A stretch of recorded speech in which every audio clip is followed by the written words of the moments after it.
Michael, why don't you tell us what you've been doing? I suppose in lieu of talking about Stephen Miller, we're going to have to talk about me,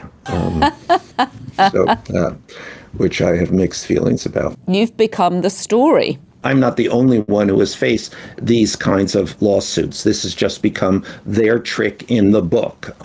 We don't want this discussion to go on. How do we stop it? We threaten people with lawsuits for billions of dollars. So instead of wilting, instead of acquiescing, the other night before last, my lawyers went into court and sued the First Lady. So it is now Michael Wolff versus Melania Trump. And what we are suing for, in New York State, there are a set of laws. They're called anti-slap laws, because this is what's called hers is the threat of a slap lawsuit. Suing me for defamation in a situation where there is patently no defamation, but suing so that I will shut up. So instead, in a turning of the tables, a jujitsu move about what someone in the White House said to me this morning, well, no one saw that coming. We have sued the First Lady, and we will. And the importance of that is that it gives me subpoena power. I can subpoena the First Lady, the president of her husband, the president, and anyone else who might shed light on the relationship of Donald Trump and Melania Trump to Jeffrey Epstein. In other words, this might be a way to actually get to the bottom of this story, to open the curtain, the dark curtain, and we'll see how they feel about that. Epstein. So, Michael, what has the reaction been? I know this is the first time I think a First Lady has ever faced herself with being sued. Well, there's a series of firsts here, which I think it's important to acknowledge. This is also the first time that a First Lady or a president has actually reached out to sue people in the press for defamation. That's never happened before, not least of all because according to the law, a president and the First Lady really cannot be defamed. They're public figures. They've put themselves out there. In the land of free speech, we ought to be able to say literally anything about them. So that's new and that's effective. On their part, it's been incredibly effective. They sue the media and the media goes quiet. So this is, again, apparently deeply unexpected to them, this turn of events, me suing them. And the response has been, I think, nothing less than incredible. An outpouring of support on I made a short Instagram video about this, a constant incoming now. So I think people suddenly say, oh my God, this somebody's got to do it. In a sense, I would have preferred it would be someone else other than me, but of course, because this is expensive and it's time consuming. Comes the moment, comes the man who's surprised by the moment, which would be me. And I'm going to refer people to your Instagram, Michael Wolff NYC, where there is all sorts of conversation about what happens next.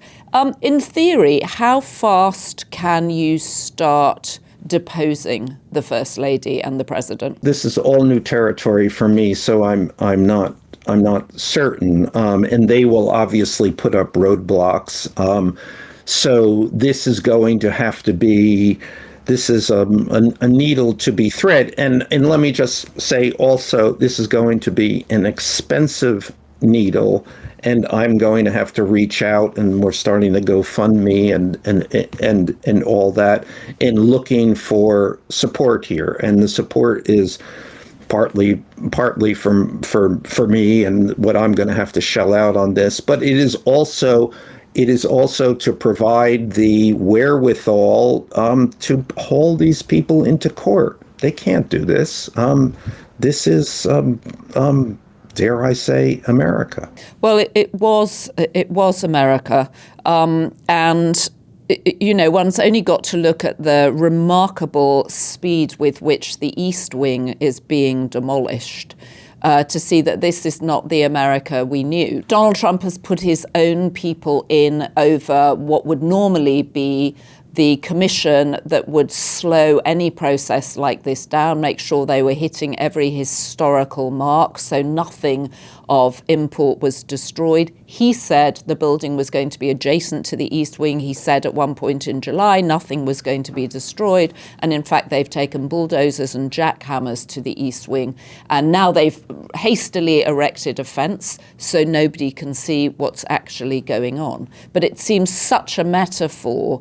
And in fact, several people have commented on YouTube this morning and said, in fact, K.L. Rathhome says, I wonder if No King's Day would have been much larger if this demolition had been more visible before this latest march. What do you think? I just want to say one thing that Trump in the White House says all the time to people. Whenever people say, well, that's going to be a problem and maybe we shouldn't go that far and, maybe we can't really do that. What he always says is, we have the power, we should use it. Which is a kind of a terrifying thing if you think about that. And it turns out, yes, if you're the president of the United States, you do have the power and you can use it, but you're not supposed to. So this idea that you're not supposed to do this is kind of a tenet of American democracy, and that has been falling. You're not supposed to tear down the White House. Can it be more obvious than that? You're not supposed to do it. The People's House. Right, the People's House, and also Congress is supposed to stop you doing this, or at least put the brakes on until every I has been dotted and every T has been crossed. And we're in a remarkable time where it seems the only people that are working are the demolition people on the West Wing, and meanwhile we're still in a shutdown. I think it's day 23 we're recording this. There is that, but I think that the broader point here is that Trump is looking for ways to marshal this power that he has, which again, that we might have been aware that the presidency has enormous powers, but that there was a built-in mechanism not only for other branches of government and other agencies and other people of conscience to restrain this power, but that we're in this totally unexpected moment in which the president of the United States is not only intent on using it, but willing in ways that no one ever imagined. Again, to tear down the White House. And let's be very, very clear about that. And I think one of the things that people are responding to is the pictures of that. It makes all the difference in a story.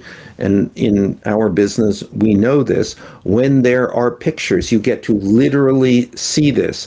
I mean, there are no pictures of Trump on a daily basis tearing down democracy.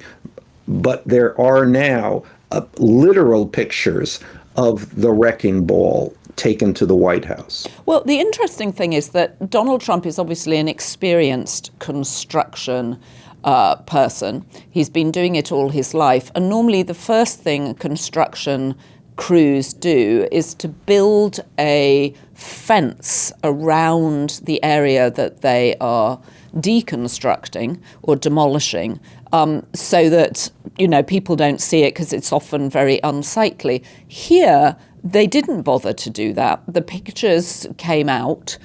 People were clearly very disturbed by them. And in fact, the fences only went up earlier this week. I'm wondering if that was a deliberate thing, that they wanted people to see it, to understand that Donald Trump is unafraid to wield power, even in the form of a jackhammer and a bulldozer, or if it was just a mistake. I'm told that people who had access to the scene were told they were not allowed to share photographs of it or any kind of video. But do you think he deliberately allowed people to see what was going on to flex his power, or do you think it was just an oversight? There's another aspect of when you're in the real estate and construction business and you want to demolish something, especially in New York.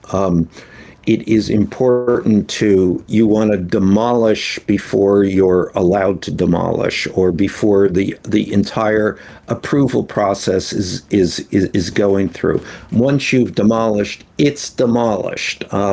That's you've changed the facts on the ground. So builders in New York do this all of the time. You do not want to give the opportunity to all of the various groups and commissions and citizens who might go to court and try to stop you. So you want the wrecking ball to get in there first. And I have a sneaking suspicion that's what happened. That's partly what happened here. There's no going back now. He has demolished it. There's no going back. You can't restore it. He has demolished it. And of course, yet again, a metaphor that this is where Melania Trump, the First Lady, would normally have her office, except for the most part, she is nowhere to be seen around the White House. So Michael, you're taking a book out of Trump's advisor, Roy Cohn, by always going on the attack here and suing the First Lady. What are the first kind of documents you're going to be looking for them to produce? Or what kind of evidence are you expecting to find? I think the first is just to subpoena whoever might seem to be able to shed light on the relationship of Donald Trump and Melania Trump to Jeffrey Epstein. And I think we'll be looking to subpoena various Epstein documents, and that is another backdoor to getting to being able to begin to see materials from the so-called Epstein files. But mostly, I think it's going to be interesting. Donald Trump and, this is an important point, which I think I've made before, but to keep making, that Donald Trump and Jeffrey Epstein were the closest of friends for nearly 15 years. Many of the conversations I had with Jeffrey Epstein were precisely about this, of Epstein talking about the real closeness, the intimacy of their relationship, involved in every aspect of each other's lives, social lives, sexual lives, business lives. Epstein would say, it's Epstein who said, we were the same person. I know the secrets. And again, to remind everyone, and I've said this before, when Steve Bannon met Jeffrey Epstein, and I was standing there when this happened, the first thing Steve Bannon said, putting out his hand and shaking Jeffrey Epstein's hand, was, "You were the only person I was afraid of during the campaign, the 2016 campaign."